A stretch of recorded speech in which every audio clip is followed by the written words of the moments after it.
it's a worthy cause.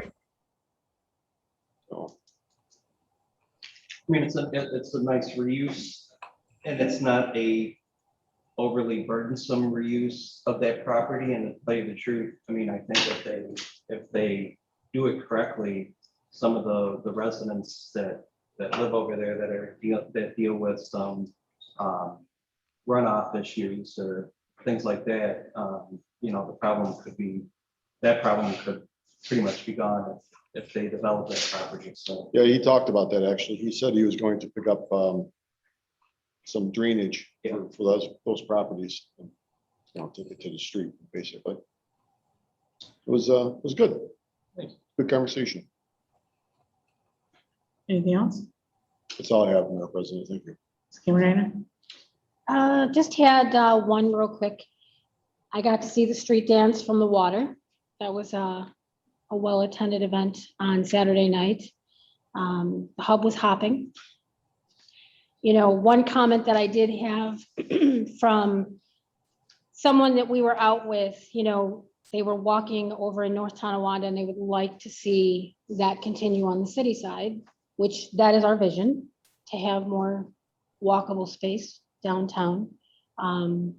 They thought it was a great atmosphere. They love the idea of what we're doing on Young Street. They can't wait to see it completed. So that's all I have. Thank you, Ms. Cameron. Mr. Ronstadt. Got nothing this week. Thank you. Thank you. Mr. Mylan. I think I will, I don't think I have anything either. Met with a couple residents about some strange odors up on the hill. I don't know if it is the mulch pile. No, or it's I found that when the wind direction is like east, southeast through south, the hill takes the brunt of the sewage treatment plant in the town of Tonawanda, because it's smelling itself. It's not a pleasant odor, but So I met with a resident last night who claims that it's a very acrid burning smell. Have you ever had that? Is that what it's from? It's the sewage treatment. Okay. Well, that saves me a lot of time Googling and map questing. Thank you. just tell them to pray for a southwest wind, because then it goes into the town area over by Tonawanda Dance side. Okay. It's stuff, so. And it's. So thank you. That's all I have, Madam President. Thank you, Mr. Mylan. Mayor. Thank you, Madam President. Simmers Crane purchase and sale agreement has been sent over for their review. So I'm hoping within a week or two of having that signed, and Simmers Crane start the process of adding on to their building. Is that the plan to add on? Yeah, Nice. they're planning on adding on kind of the building that they kind of outgrown, so they would like the extra acreage to build on the plan. Survey for 13 Young Street has been sent over to Karuba. I know that there were some utility easements that need to be worked out, and I know that the city engineer is going to work with the city attorney in order to make sure that those easements are in the purchase and sale agreement moving forward. I've asked our legal department, seeing as though you know, the end of the year is coming quick, to start working on some sort of license for the food huts that'll be down on Young Street once that's all completed. So we're hoping to have something in place that we can go out to vendors for them to be able to secure the rights to a food hut down there in the spring, summer, and fall. And last, I sent Paul D'Orlando at CDBG an email. Back when we started the hub project, I also put in for the parking lot, the rest of the parking lot to be paved under a different funding source through CDBG that dealt with blighted properties in downtown areas. And so I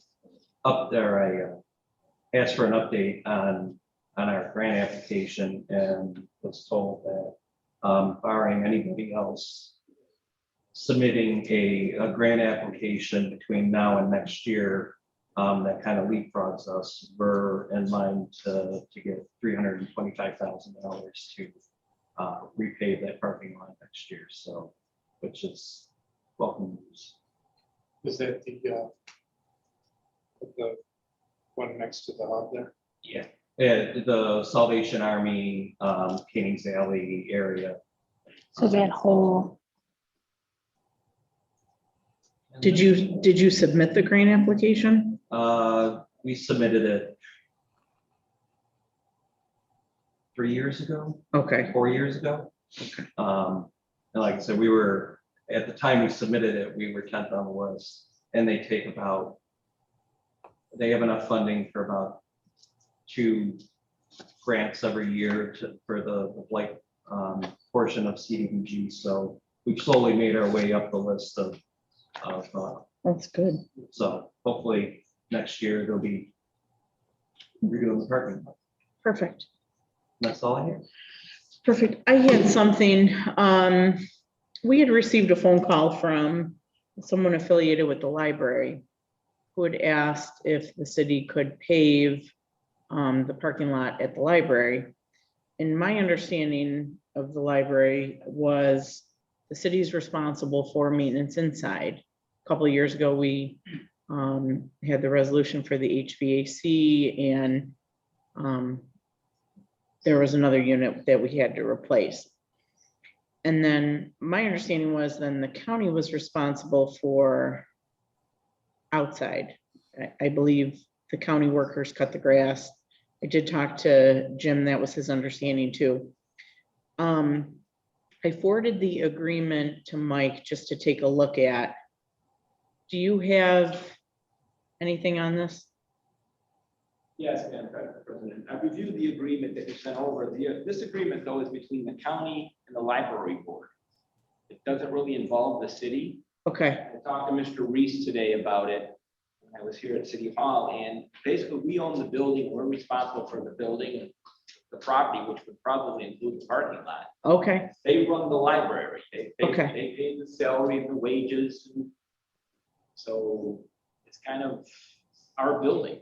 okay, That's why we did the roof, and the heating and cooling systems and so forth. So I would assume that the parking lot is also ours. okay, We own the whole parcel, and therefore we're responsible for it. okay. Do we And I didn't have? see anything in this agreement concerning the building? or the No, park. right, there was nothing, okay. Okay. So do our city workers cut the grass? Our city workers don't cut the grass, they don't Okay, snow blow, the sidewalks or shovel sidewalks. We might plow parking lot. okay, That I'm not 100% sure on. okay. So do you know the condition of the parking lot? The parking lot's not in bad shape, and she also reached out to me, and I told her Okay. that it wasn't as simple as just sending the paving crew over to Right, repave the parking lot. That Roosevelt was being paved with CHIPS money, and CHIPS money can't be used for parking lots. And I told her, I said that would be a capital expense that we would have to entertain the idea of in October, when I present my budget to everybody, and then you guys pass in November. So I told her to tell the library director to send a letter to all of us requesting, funding to repave the parking lot, and we would consider it. okay. All right, that's all I had. Okay, moving on, Gregory. All right, come on forward. So- to let her join this meeting. Perfect. I just, so just so you know, we also stream our meetings via Zoom. So we do have some residents that are joining us via Zoom. If you could just make sure that you speak into the microphone so we capture everything that you say, that'd be helpful. All right, so if you just want to, I just want to introduce our team here. To the left of me is Mayor Rick Davis. I have Councilmember Tom Newman. Right there, Councilwoman Dawn Cameroniner. Across from her is Councilman Sean Rautenstrau and Councilman Dave Mylum. So I had sent an email because I thought it might be a good idea for network services to introduce themselves to the city, and what we do, and if it's a possibility of potentially doing something in the future. So I have my one of my business partners here with me, Tony Robbins, one of our lead engineers, Kevin Haskell. Each of us just speak a few minutes about network services and who we are and what we do, and you can take questions if you want after that, and just kind of do the quick Perfect. piece there. So, thank you. So a couple things what I just wanted to mention, that network services is in their 26th year of business. I'm the majority owner of the business. I have two minority owners, Tony Robbins being one of them.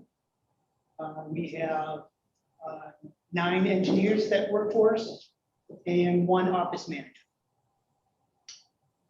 So I guess what else I would say about network services is that we are a customer service based organization that happens to sell technology, sell and service technology. So customer service is paramount to us in how we like to service our accounts here in Western New York.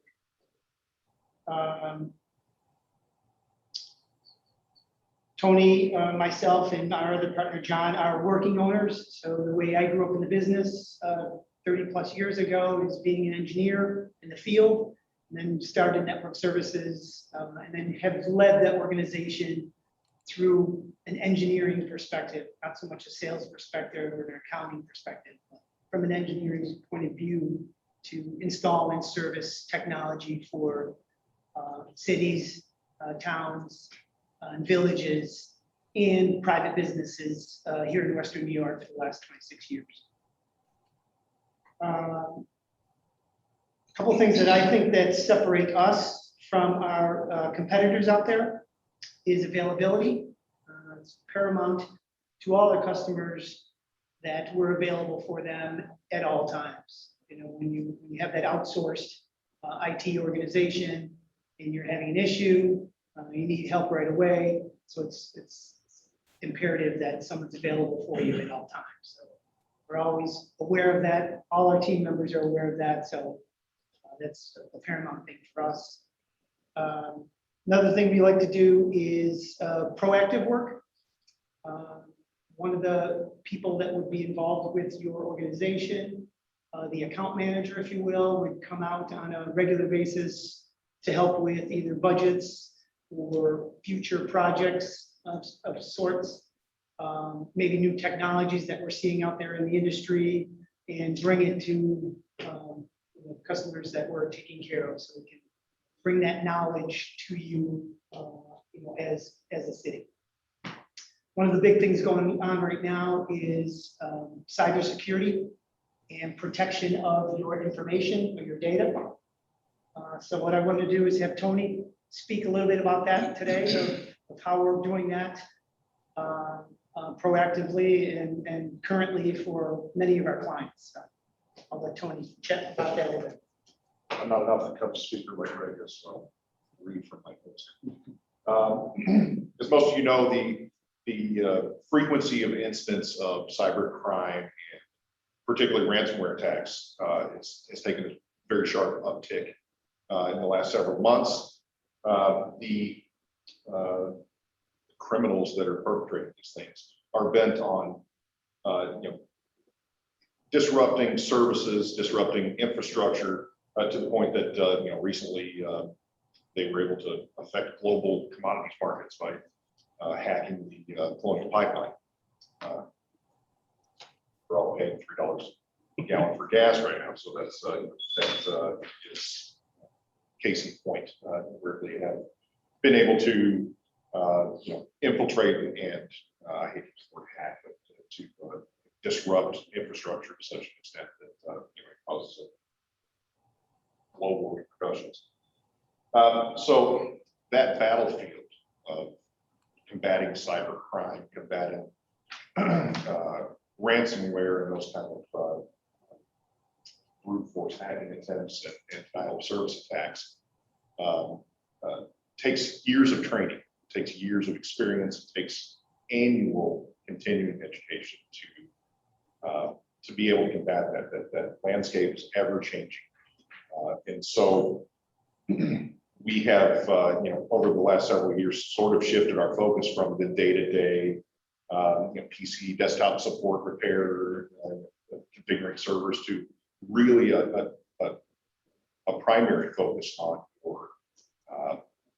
your edge security by putting in the edge security devices, robust edge security, preventive maintenance of your systems, making sure that they are properly patched and maintained.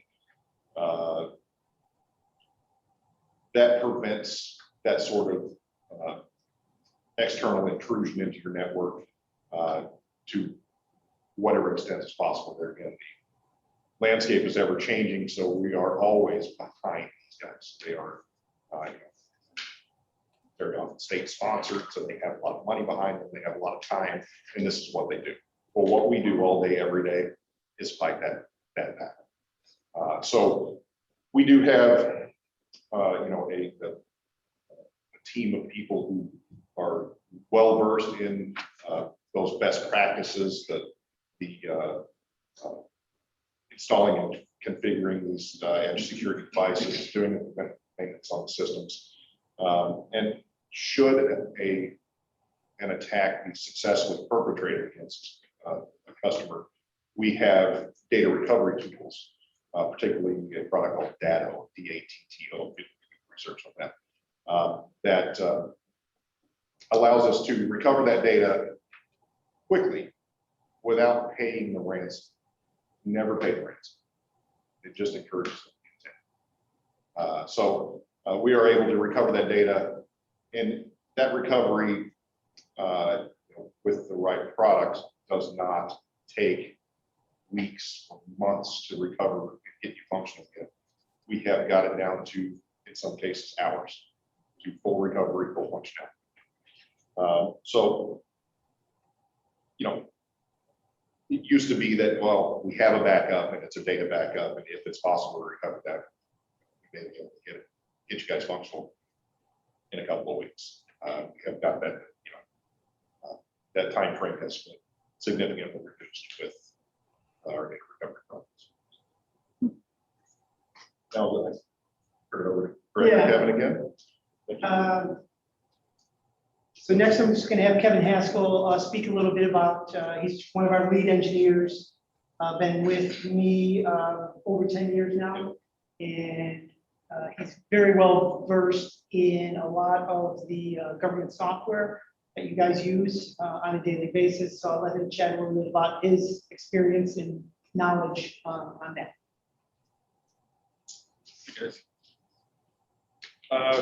I'm going to read from the hit list too as well, make sure I cover everything. We should mention that Kevin is a city resident.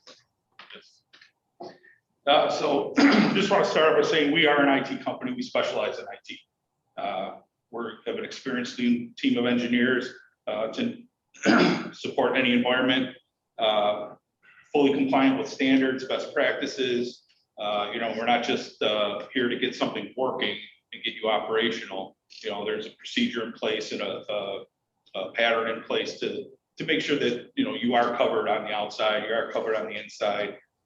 Training users, that's one of the probably the second best culprit of aside from your hackers from the outside, is training of your staff to make sure that they're aware of things to do.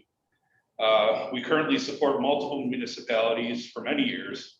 So, me in particular, I'm familiar with a lot of the softwares that they use, courtroom programs, tax programs, RPS, IPS, BAS, the whole, I don't know how much you guys get involved with all that, but the whole realm of softwares that they use. We deal with the support teams for the vendors of those softwares. And since we've been working with them for many years, we've actually built working relationships with those, so they know that, if Kevin calls, I know that he's gone through this, so it's got to be something I need to look into. It's not just, hey, the mouse is unplugged. It's something that's a legitimate complaint. As far as our response times, we have different levels of response, priority 1, 2, and 3, we call them, where, if you call up and you have an issue and it's an emergency, it takes the system down, we guarantee somebody's gonna be there within the hour. They're gonna drop what they're doing, they're gonna be on site. It's gonna be somebody qualified. It's not gonna be we really don't have low-end people.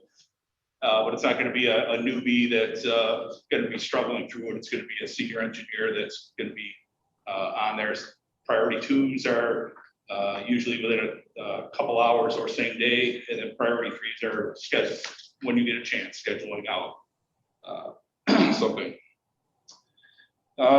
We can fully take over the support of your network, or we can actually work as a consultant to make sure that whoever you have on staff or whatever departments are following some procedures or some standards that stuff. We've actually come across this in a couple places recently where the individual that was taking care of the network got things working, but kind of behind the scenes from a technical point of view, it was a disaster. And it was a miracle they got things working. So, from a technical point of view, following the standards, following the procedures, making sure everything's covered. Like Greg had mentioned, part of our procedures are the network preventive maintenance, and that's making sure that systems are updated from a general user point of view. The Windows updates, your antivirus is current, spam filtering, web filtering, everything's up to date, no issues, nothing that's being red flagged as having to be addressed.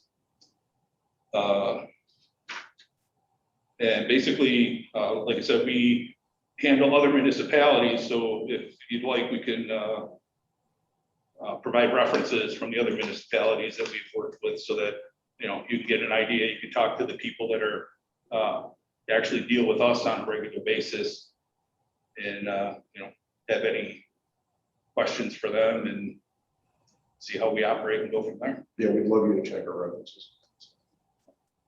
Thanks. Thank you.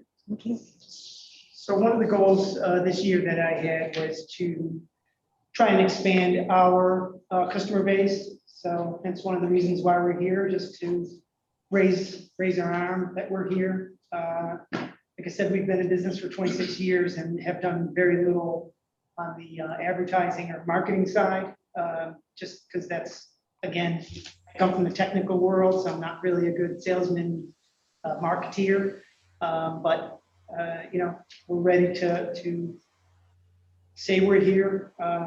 Like Kevin had mentioned, in a lot of the clients that we have, we really are spread out from do as much as we can for that client or as little as they want.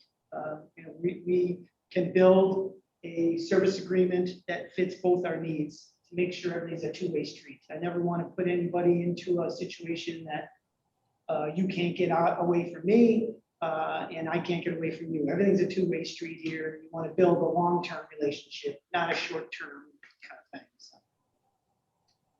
So that's about all we really had. I don't know if you have any questions or anything like that. Do you have the references from those municipalities, or can you I can- email us Yep. so we can reach out? Email to. Perfect. Perfect, thank you. Normally, next steps would be that we could come in and do a free evaluation of the two things we're focusing on these days, like Tony had mentioned, is cybersecurity and data protection. So we can come in and give you a free evaluation of your current how your current cybersecurity is and the data protection, give you a little report on it. Pluses and minuses, whatever it might be, and go from there. We can also speak to any department heads, anybody, any interested party that has anything to do with your IT management to find out what their pain points are. We can ask your users. I think that's what we prefer. You know, what is it that drives you nuts about your IT every day, so that we get a good idea of sort of taking the pulse of your users and finding out where our focus should be, other than obvious the cybersecurity and data integrity. And in terms of supporting municipal governments, we don't just do the town hall stuff. So it's not just tax assessors. It's not just RPS and BAS and the clerks, utility billing, that kind of stuff. We also handle DPW, highway department, software, gas boiler, those kind of things, and police and fire departments. So Kevin's actually really familiar with police department software, charms, and such, and the dealing with the county and working with the county to make sure those systems are working properly. Fire department software, red alert, those kind of things. We deal with a lot of these couple different ones. Yes. We have some volunteer fire companies as well. They're call recording software or call tracking software and post app software is a little bit different. We do have experience with municipal city Court programs. Yep. And you're obviously locally, you have a local office. Yeah, I'm sorry, that's one of the things I had on my bullet list, but it didn't say. Yeah, we're locally owned and operated. Right now, we have a building on Harlem Road in Cheektowaga, 3660 Harlem. We were located just around the corner on Kensington Avenue for 20 years. We just had to expand a bit, so double the size. Good. It's a good problem to have.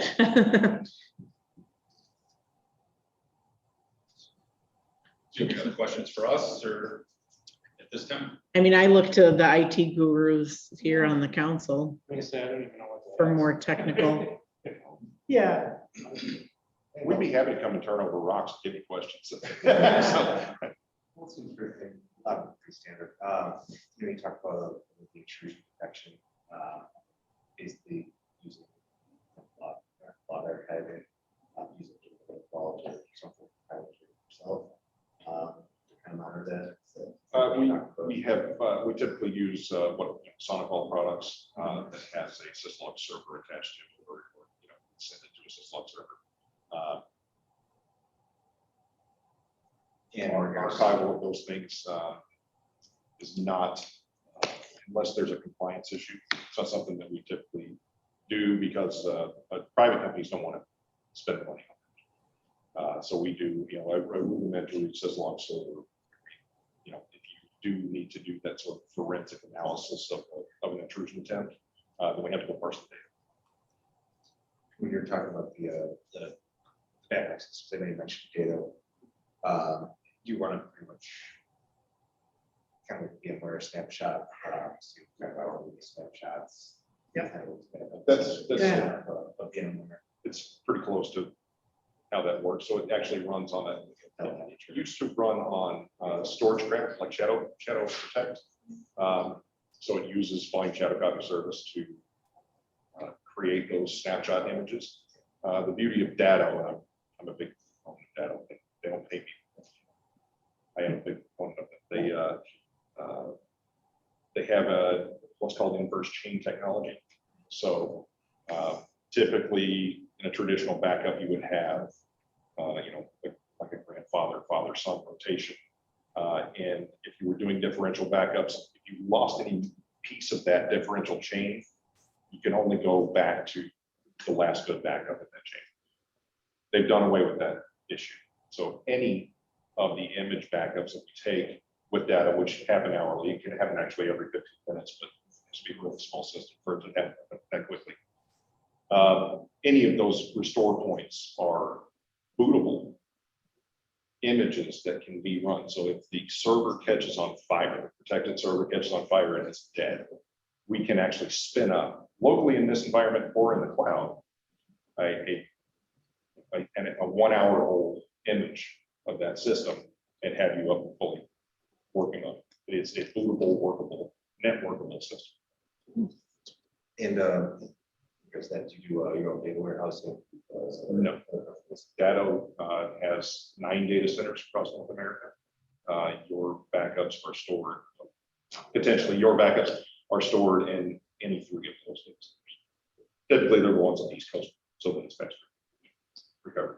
Yeah, we decided years ago to not build our own data center just because we could utilize national and international organizations that can spend the money on that. And we're just using the products. So, yeah. Microsoft kind of places, data places, Azure. Yes, we decided to allow Microsoft, Amazon, and Datto to pay for this. That's what infrastructure, that's because it ages very quickly. So it's a huge capital investment every 5 years.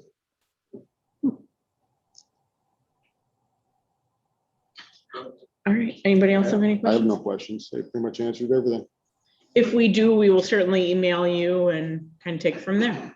Thanks for your time. Thank you so much for coming in to meet with us. Very nice to meet you. Thank you guys, you too.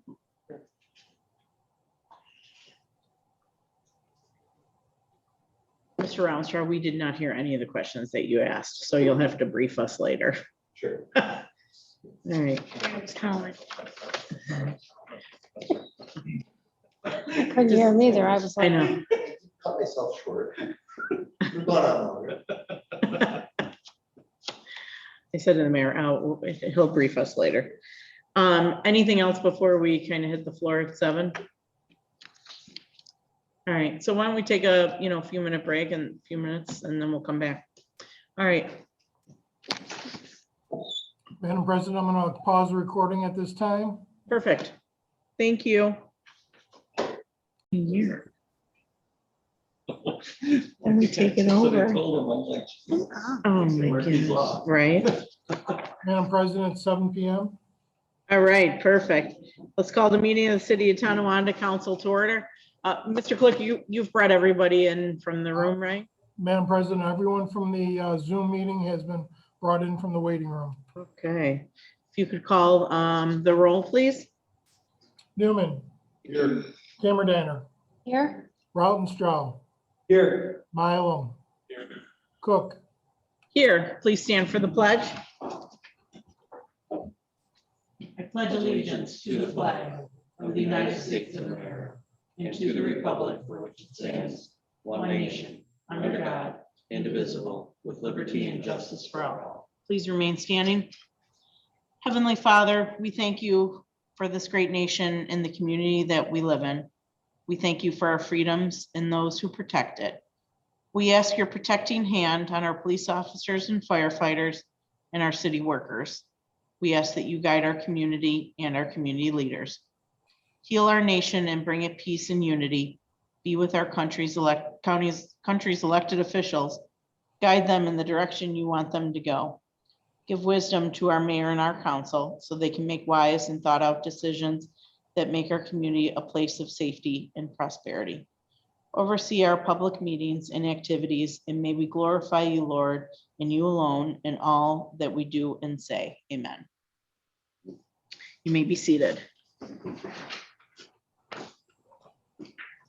Okay, communications from city officials and correspondents have been ordered and filed. At this time, we'll now take comments by the public on the resolutions. If you're here with us, if you wish to, please step up to the microphone regarding the resolutions. For those that are joining us virtually, there is a raise your hand. If you could use that option now, and then our clerk will call on you.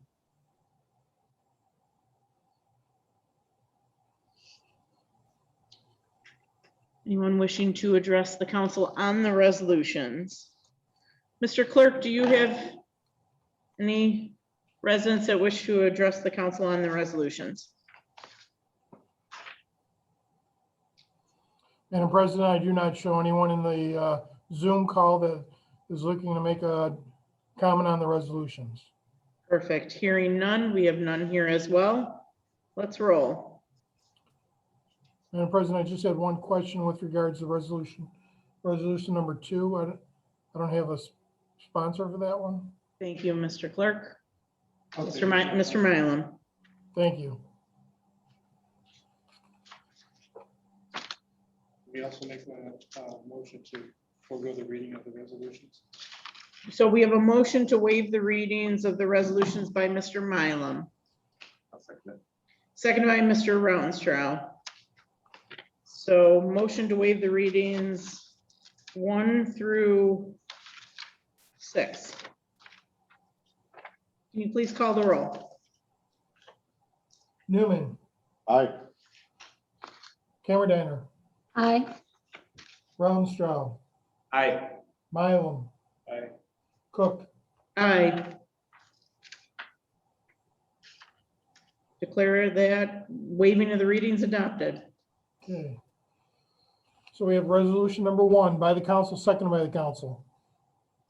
Comments or questions?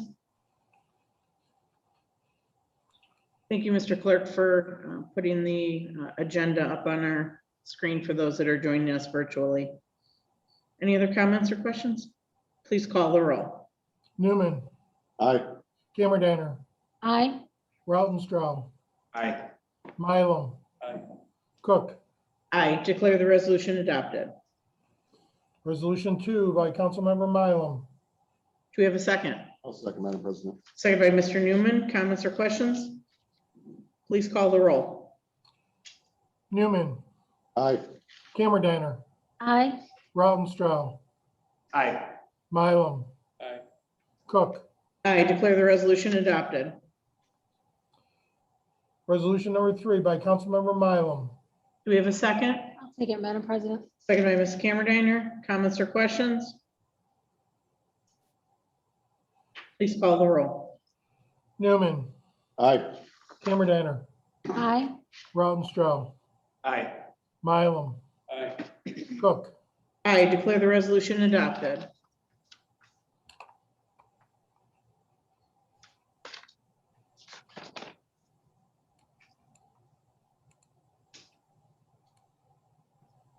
Resolution number 4 by the council, seconded by the council. Comments or questions? Please call the roll. Newman, Aye. Camerediner, Aye. Rautenstrau, Aye. Mylum, Aye. Cook. I declare the resolution adopted. Resolution number 5 by Councilmember Rautenstrau. I'll second. Comments or questions? Mr. Armstrong? I just want to thank everyone involved in this. I know Mike Brewer and Rick put a lot of work into this. We kind of hashed through both resolutions 5 and 6 in regards to the ordinances. Just to kind of make sure it's a little better. It was much need of updating, clarifying, and defining certain things. I think it was a great job across the board. I hope this is just the move forward to making this process a little easier and encouraging events in our communities and continue to build the community building here. Thank you. Thank you, Mr. Armstrong. And to that, I know we talked about the special event application and making it a, easy application for our residents. I think this is a step in the right direction. I'd certainly love to see us go one step further and make this available on our city website, allow them to apply for the special event permit online. So if that's something that we can also put on our front burner and kind of explore that as an avenue, that I think that would be a win-win. Any other comments or questions? Please call the roll. Newman, Aye. Camerediner, Aye. Rautenstrau, Aye. Mylum, Aye. Cook.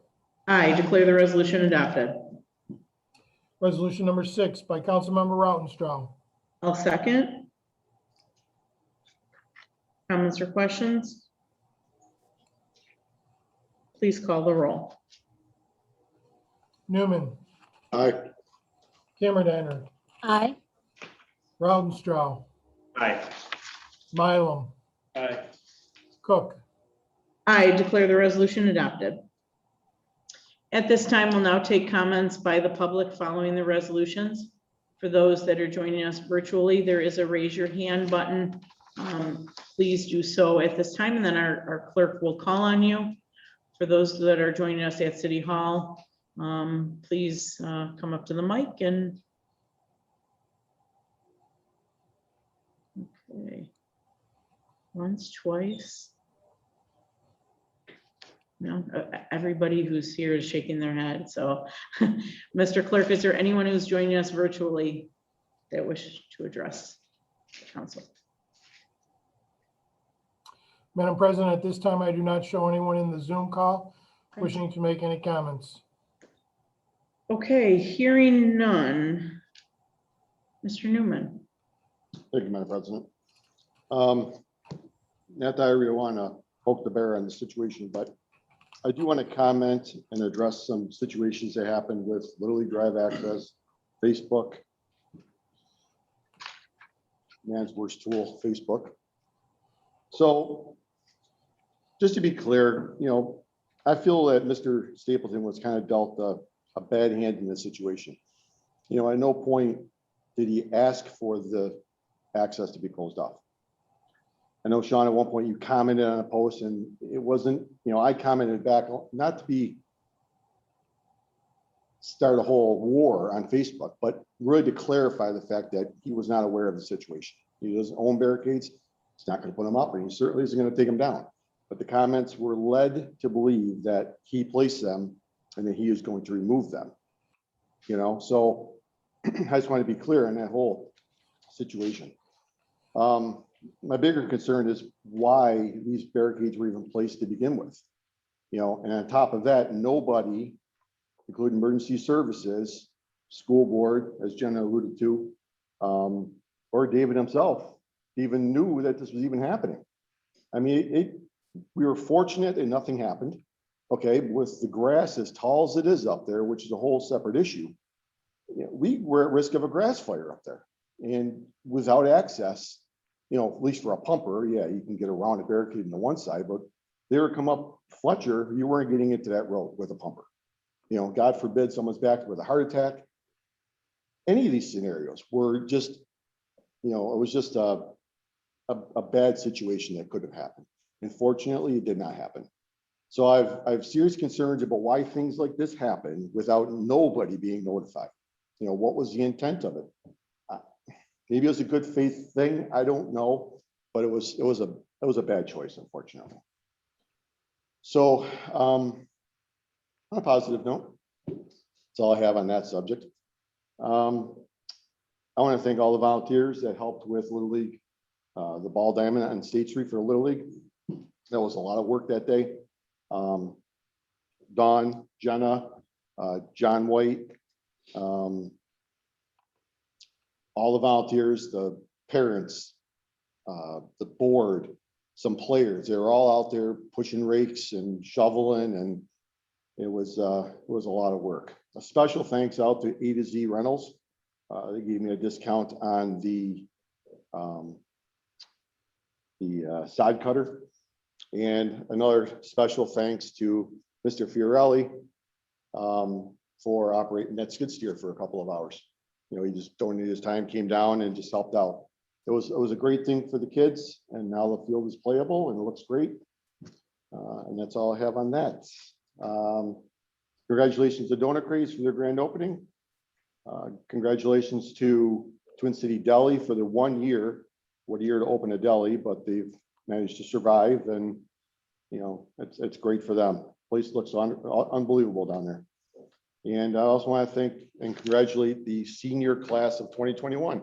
Once again, going through COVID, and it's just hopefully we've raised some outstanding kids through this pandemic. So that's all I have, Madam President. Thank you. Thank you, Mr. Newman. Mrs. Camerediner. Thank you, Madam President. Just a shout out to all of the graduating 2021 classes, whether you are in the city of Tonawanda, you're in a college, you guys were awesome. You did a lot of online classes. And you put forth that effort. So congratulations, you guys did great. On to better and better things. That's all I have. Thank you, Mrs. Cameron. Mr. Rounstrau. Just to reiterate with everything, congratulations to class of 21. Just new businesses here in the city of Tonawanda. It's always a great sign to see new businesses opening, finally opening with the Donut Craze, 1-year anniversary of Great Deli for Twin Cities Deli. It's unfortunate the pandemic prevented a truly good grand opening for them. But we're glad they're here in our community. Just to reply to Mr. Newman's comment, I really didn't see much of that other than replying to a comment where somebody asked a question on Facebook.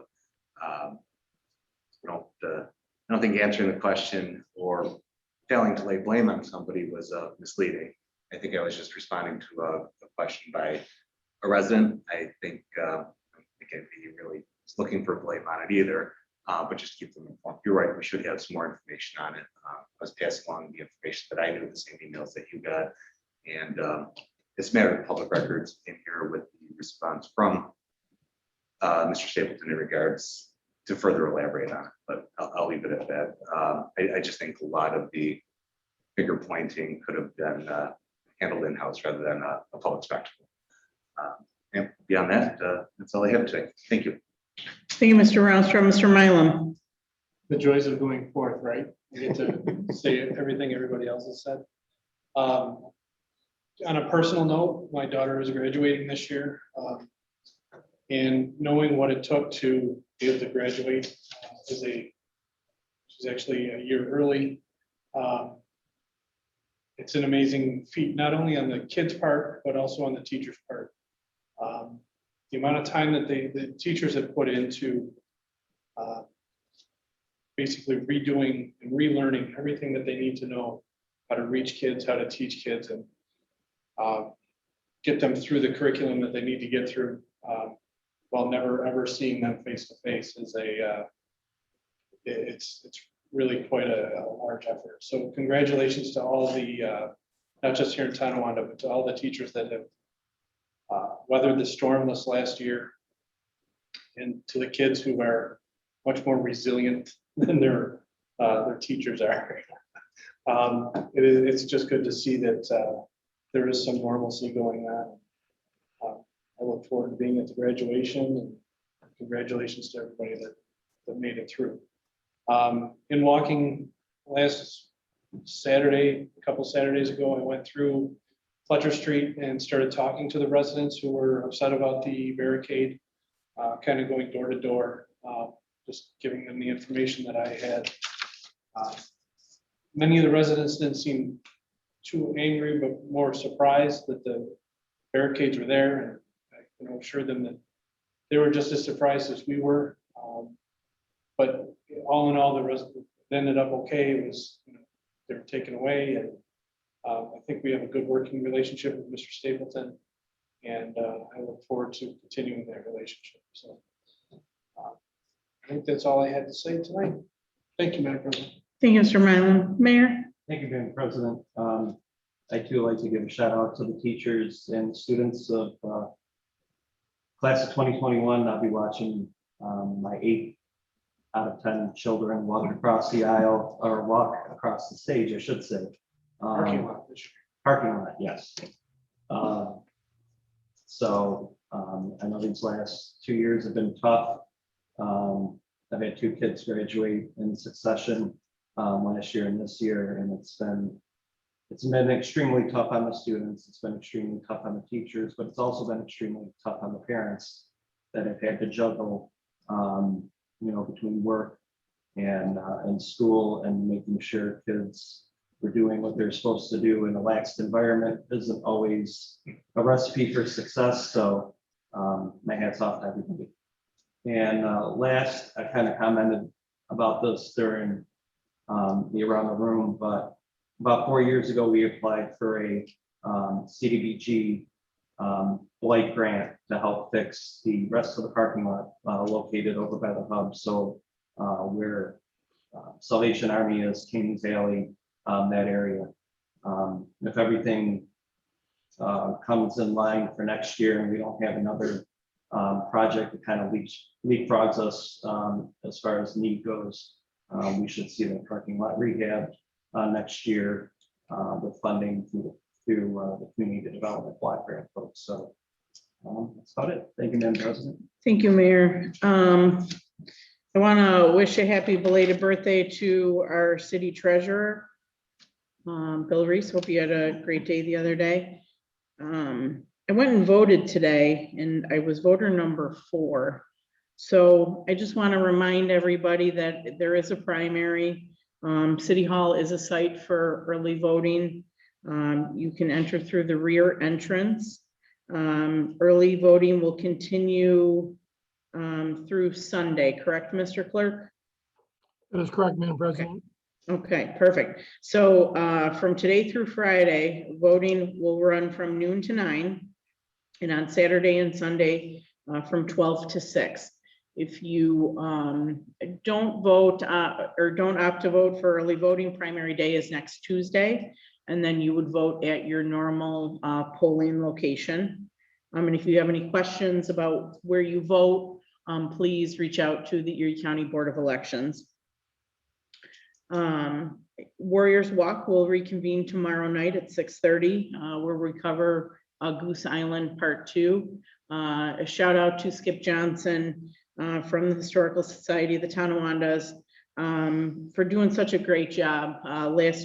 2 weeks ago, we had a great turnout and we did Goose Island Part 1. So if you're not familiar with Goose Island and the history of the city of Tonawanda, it is a great event and Skip does a wonderful job. Happy 1-year anniversary to Twin City Deli. I want to thank the owners for inviting the council to come to the ribbon cutting ceremony, and as well as a shout out to Donut Craze. Welcome to the city of Tonawanda. Mr. Milam's grandmother turns 100 next month. So for anyone interested in sending a birthday card, you can certainly send them to me or at City Hall.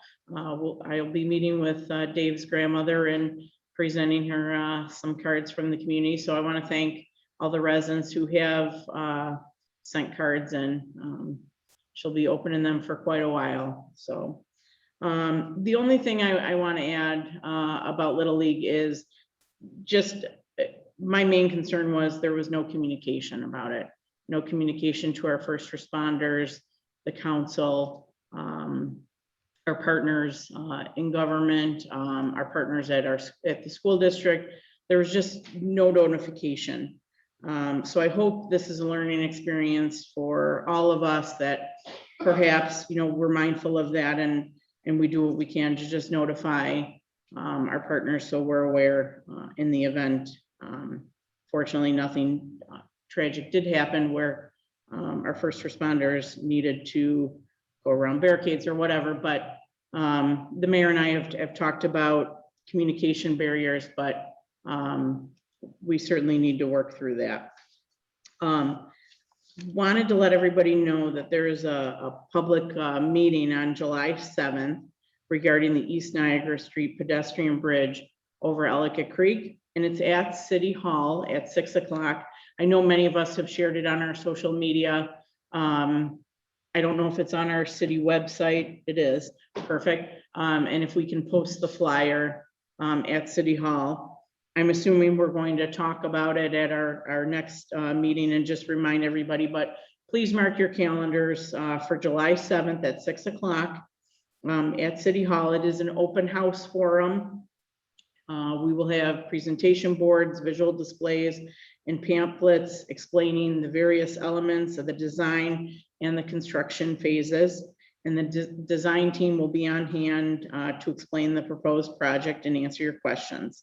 So Mr. Clerk, if you have this flyer, if you could just also post it up at City Hall too. Perfect. Yes, Madam President. Madam President, I did have one comment. There was Yes. a question as to the location of the Ware Walk, where the start of that is tomorrow night. Yes, so we're going to meet in the Tops parking lot Thank you. at 6:30. And just so you know, another plug for the Historical Society of the Tonawanda and Skip. We do not charge for this. What we do ask is, if you can bring a donation, a non-perishable item. What we're doing this season is we are filling the food pantries that those little houses that are throughout our community. So we're making sure that they are stocked this summer. So please come out and join us. And if you can't, you can find us on Facebook. We are streaming it on Facebook as well. All right, with that, that is all I have, but don't click exit because we do have Mandy here from Parks and Recreation. The council's meeting with her just to talk about how summer hiring is going and just to get an update on that. So Mandy, if you want to come forward. Actually, if you want, you can come sit up here or whatever is easier.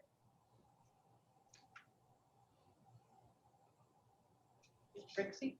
Yeah, you can take. I think there's a microphone. If not, I can. Do you have a microphone over there? There's one. It's on. No, it's not on. So here, I'm going to toss this over to you.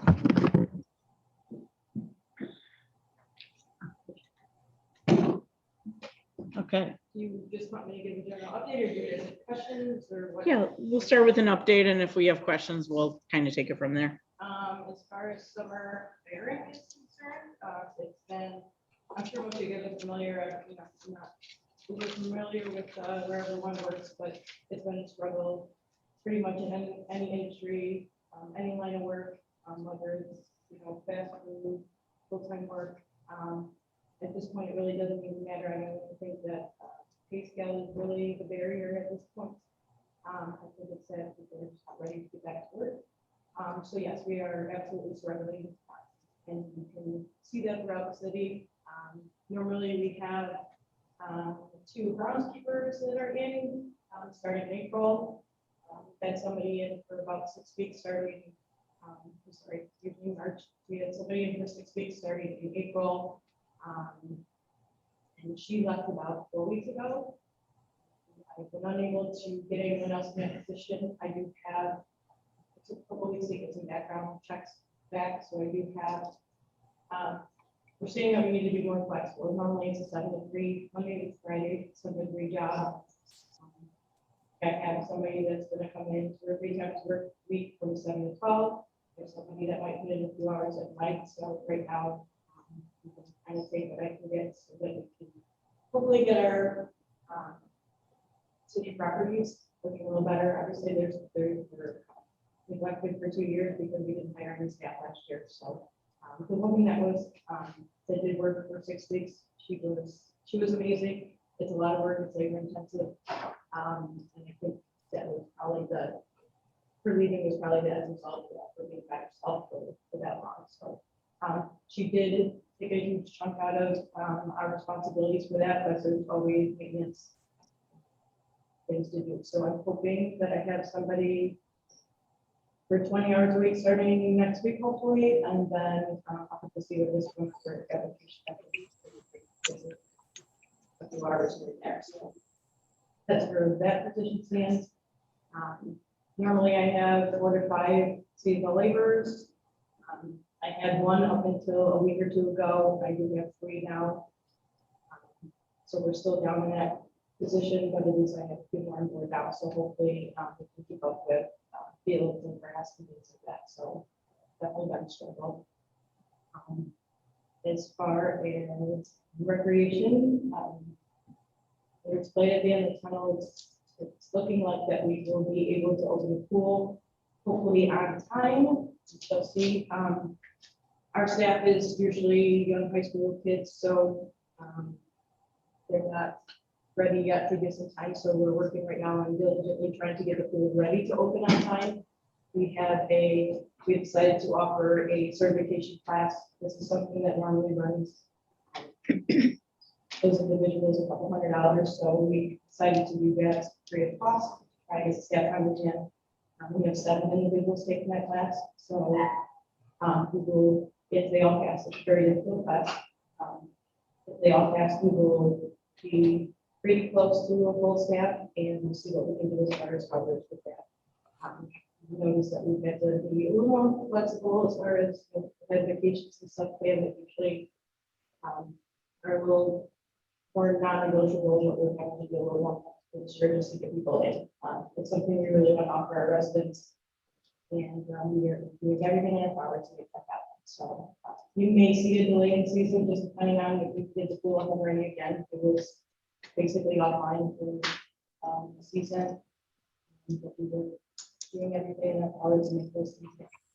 Do you have a tentative opening date? So normally we open, it's always usually the Monday after school goes out, so normally it's the 28th. We are shooting for that. But I would just urge people to Google, follow us on Facebook, and we will make those announcements and whether it's a delay or that we're open. So it sounds like things also opened up a bit more today as far as restriction, so it will be a little easier, smoother sailing for us. We won't have to jump through as many hoops and stuff to offer that benefit for our residents. So we're looking forward to that. And hoping everything goes fine too. So for those who couldn't hear Mandy, I received a communication that they couldn't hear you. Somebody who was joining us couldn't hear you. So we're targeting the opening of Kohler Pool for June 28th. Now, Mandy, if someone doesn't have Facebook, what could be another avenue where they can follow the announcements? So we are going to have it on the city website. Okay.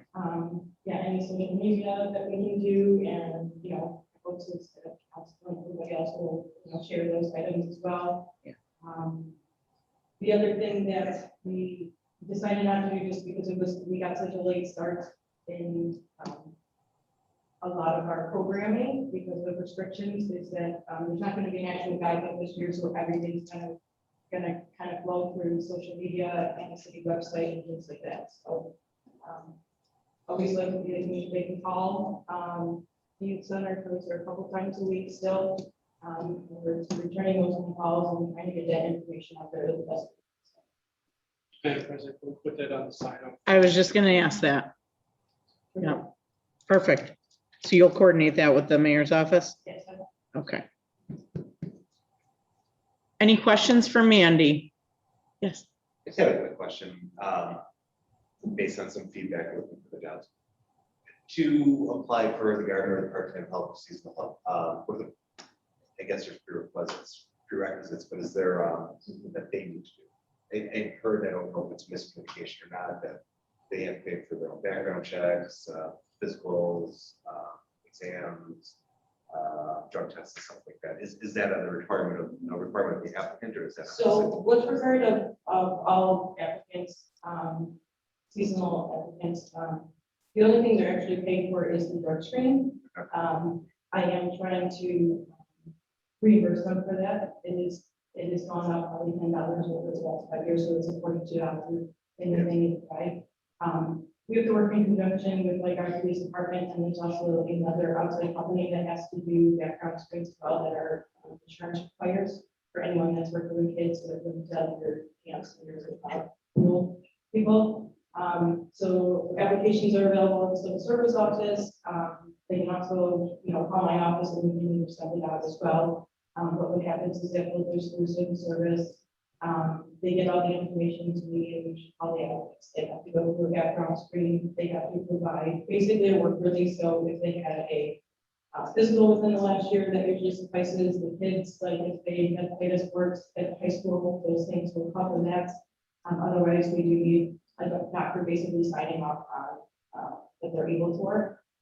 And then so the drug screen is something like that. So as long as, and honestly at this point, I mean, we probably only got 10, 50 people on that list. And we hired everybody that's able at this point. So, but yeah, there's a few, I don't want to say the hoops to jump through, but there are some things that are required of all of this. So to that, you said it's $42. Do we reimburse every applicant or? It's nothing that we've done before. It's just something I started to have talk with the mayor about. Is that sometimes that's a barrier. So do we reimburse some but not all, or is it case by case? I've just begun to do it, so the 2 or 3 employees that I gather, whatever, I can reimburse. Okay. And you said you've had 10 to 15 applicants? Yeah. so This that's year? all that's, between, we get a list that's also coincides with the school list, so our employees have to be 16, the only exception to that is lifeguards at 15, which I try not to do, but sometimes our hands are tied and we say who is certified. But most applicants have been for, PDW has 2 or 3 employees, a lot are the school workers.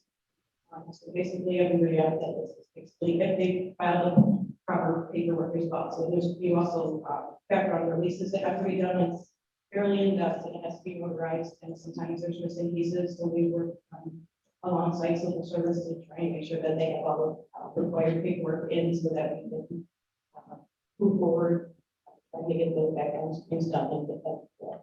Okay, so I just want to kind of recap so I understand. So we have 15 seasonal help that have applied. Probably Okay, about that. and you've reimbursed 3, right? I have the 3 seasonal laborers right now. That's pretty much the only ones. I have the 1 gardener. So that's something I would like to do. Okay, with What- everybody moving forward. what budget line do you take that out of? What we would normally do is just put a few extra hours in the check. Cover that. How long is the pool? Pool is generally open for, depending on the timing of the year, it's usually, generally 8 years, every 6 or 7 years, it's only 7 weeks, so, sorry, not 8 weeks. I know what you meant.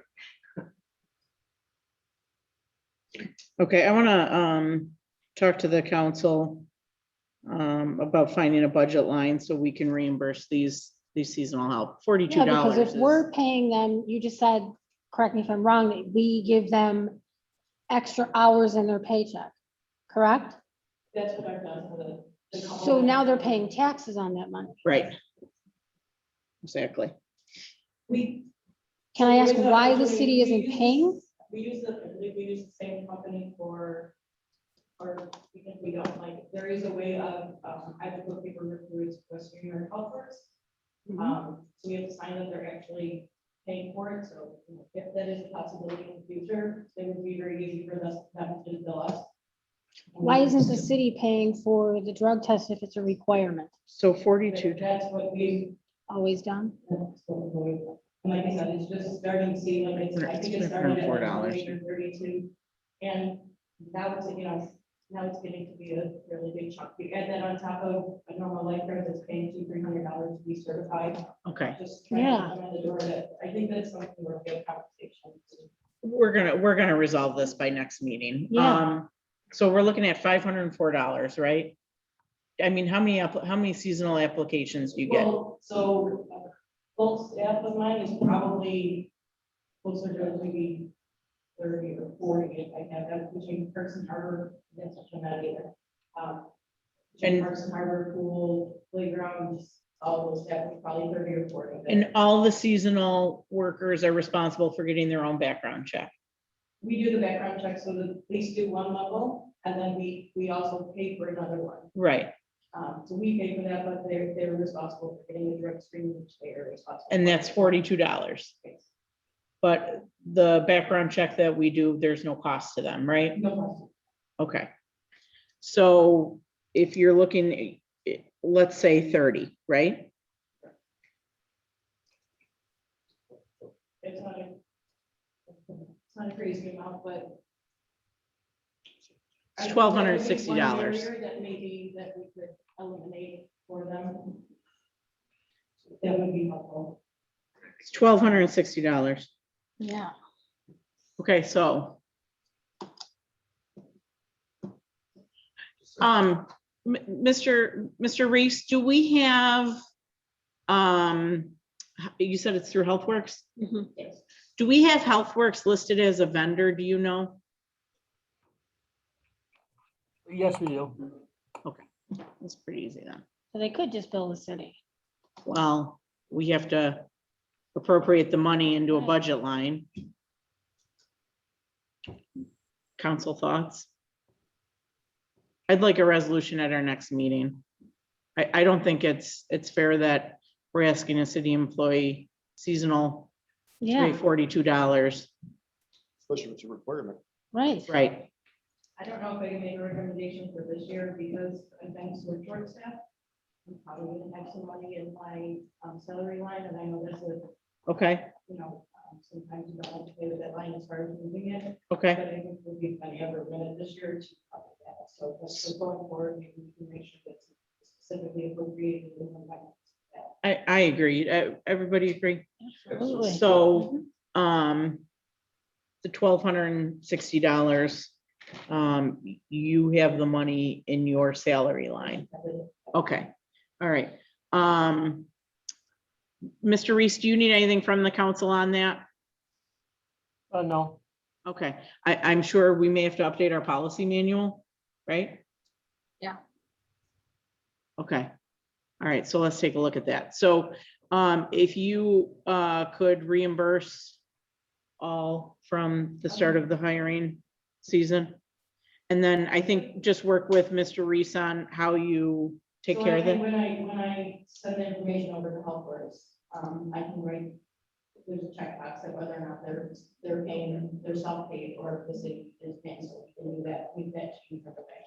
So, Mr. Clerk, I'd like you to poll the council to make sure that they're all in agreement that, the city bears the cost of the drug test at a cost of $42 for seasonal employees for this year. And then let's talk about next year, what we do for next year, okay? If you could just poll the council. As Madam President just indicated, whereas the city will be bearing the cost for the drug test for new employees. Newman, Aye. Kimmerdanner, Aye. Rautenstrau, I, Newman, I'm sorry, done this before, Mylum, Cook, Aye, absolutely. Okay, so there you go. Got to work twice. And Mr. Reese, what's the best way for Mandy to reimburse the previous employees, or maybe you guys can work that out offline? I'm sure she can send me a list. We've had employees that have only made it like 4 hours, so. I mean, I wouldn't mind discussing if there was if you get hired and you actually stay for more than a month. But if we're just replacing everybody, it's probably only been 6 or 7 people at this point. Perfect. Okay, If you don't mind me just touching on, just so it's on the record, we are still looking for Parks and Harbor as well. She had 4 or 5 employees, these are revenue generating positions for the city, so we're covering the picnic shelter, so they're making sure the renters have everything they need and the correct people are at the shelter. They're collecting fees out of the harbor, and like I said, I have 4 or 5 employees, and I have basically 1.5, so somebody that's really putting in 20 hours and putting in this whole 40, so. Again, we're trying to be as flexible as we can be, trying to cover as many hours as we can, but we are struggling with that as well. out of curiosity, am I correct to assume, as much as we'd like to promote from within the city and hire somebody from the city, there's nothing precluding bringing in somebody else outside the city? No, so normally there is a residency requirement, we have not been in place this year. Actually, like, I was supposed to have a lady coming in from Lockport to do gardening, and she backed out of that, that's when she comes into this home. Just No. curious, Yes, given I a lot was of our supposed to water have running. somebody from the harbor right now, so no, at this point, and I spoke with someone here about this previously, that there's no longer a residence requirement. If we had a plethora of applicants, it certainly goes to our residents first at this point. That's not. Just like other hot water communities here, you probably could find I've somebody spoken with some Alex from NT too, so not all those people get 40 hours. Usually that's because that's what they want, but we may try and borrow from people for a few nights just to get some coverage. Have you reached out to the county to see if they had resources that perhaps could be on our payroll? I did not, Okay. you know, something that. No, I'm just, spitballing, I think, like I said earlier, that you're seeing this across the board, this is a struggle for anyone that work, I recently did, one of my best friends is a manager for Big Lots, and we did a project together that was basically seeing what everyone's paying right now, we're offering. A lot of my colleagues in Parks and Recreation were offering signing bonuses, if we're upping the payroll, and it's still nothing. Mhm. So I think it's just something we're gonna struggle with this year, and hopefully, everybody's comfortable coming back to work next year, and we won't have this issue. But we're certainly open to, anyone who's going to work with that. Thank you. Any other questions for Mandy? How's the senior center coming? Good? Yes, I think so. I think it's been a pretty good couple of weeks, a good start. We've had lots of donuts.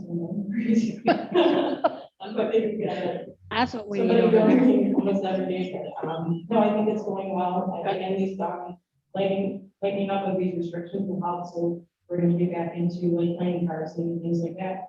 I was saying, I think there was, I was unaware, I think probably any of you guys or most people weren't aware that there was actually an agreement in place 40 years ago with seniors, and I guess that's how and when the board was created, so we're trying to work through those so that we can get mutually beneficial relationships so that we can also house more of our recreation things there too at night and use it more as a community center, so we're working with the board and the seniors to facilitate that. Perfect. Good news. That'd be great. Awesome. All right, anything else? All right, council, yeah, thank you for coming. Council, anything? Nope. All right, then with that said, I'm gonna make a motion to adjourn. Do I have a second? I'll second it, Madam President. Second by Mr. Jumped on it. He Newman. was first. All those in favor? All right, have a great night. We're gonna make up the loss. Thank you, everybody, for joining us. Hey, Mandy. So Jim, We'll be ending the meeting at this time. Thank you for joining. Have a good evening. yeah,